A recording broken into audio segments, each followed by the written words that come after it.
the issue here is that, people get caught up in this being different concept.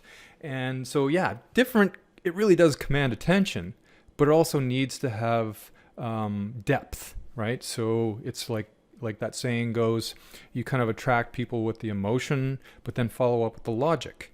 Well, the emotional stuff, I'll teach you how to tap into that.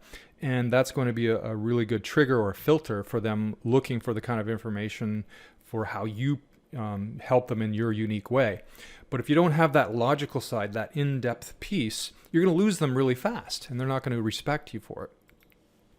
All right, so the way that you grab attention is by connecting to your audience's core beliefs. And this guy, Stephen Rice, who's a professor at some university, I don't recall where it was, but he did this research study quite a few years ago where they found that there are 16 basic desires that all of us humans have that drives our fundamental needs and value that is based on fundamental needs, values, and drives and motivates us. So you can go through these 16 core things.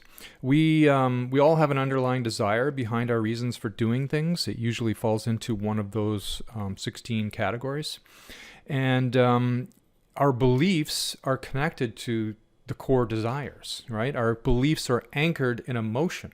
And that's why as marketers, we talk about tapping into that emotion, the fear, the panic, the anxiety, whatever that might be, because that is our amygdala, the part of the brain that kind of filters for things that are new and novel or things that are dangerous. And that's what causes us to pay more attention to something and then go to the logical side of the brain, the neocortex, the deeper part. So that's why we do that. But our beliefs really are anchored to our identity too, right? I'm going to show you an example of that here in a little bit. Now, your identity is kind of based on your values and beliefs. Values cannot really be changed. They're very, very difficult to change. A person's values are just the way they grew up, and that's set in stone. But beliefs, you can change. You can move them to new beliefs, but there's a specific way of doing that that's going to be effective. And if you try to do it differently, then it's just not going to work at all. So the goal of marketing, as Peter Drucker said, is to, make selling superfluous. It's to overcome the status quo, because if you get caught up in the status quo, that amygdala portion of our brain is really going to just filter it away and not allow the information to go up into the, the neocortex, so that we can analyze it and decide, is this something that we can use? Is it going to be to our benefit? Are we going to be able to, get our desires by taking action on this? And so what happens is most business owners, they don't market enough and they try to sell too much.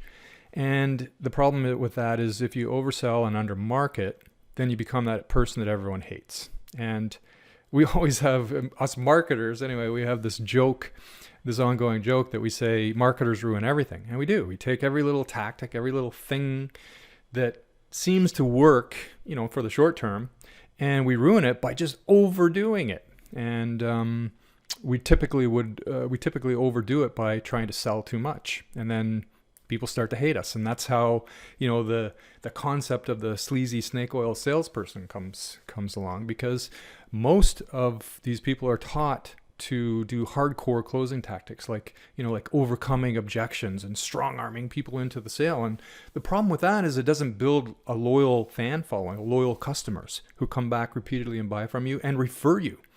And so what happens is, people are busy. We're all busy. We don't have time to assess every little piece of information that's coming at us from businesses, particularly ads that are just trying to sell us. And we feel like the business, when they're doing that, they don't have our best interest at heart. And so the net effect of that is that nobody's listening to us anymore. Even if you have something that really helps them, kind of like these cavemen here, this caveman trying to sell them round wheels, it would help them, but hey, they're too busy. They filtered it out as unimportant because they already have wheels.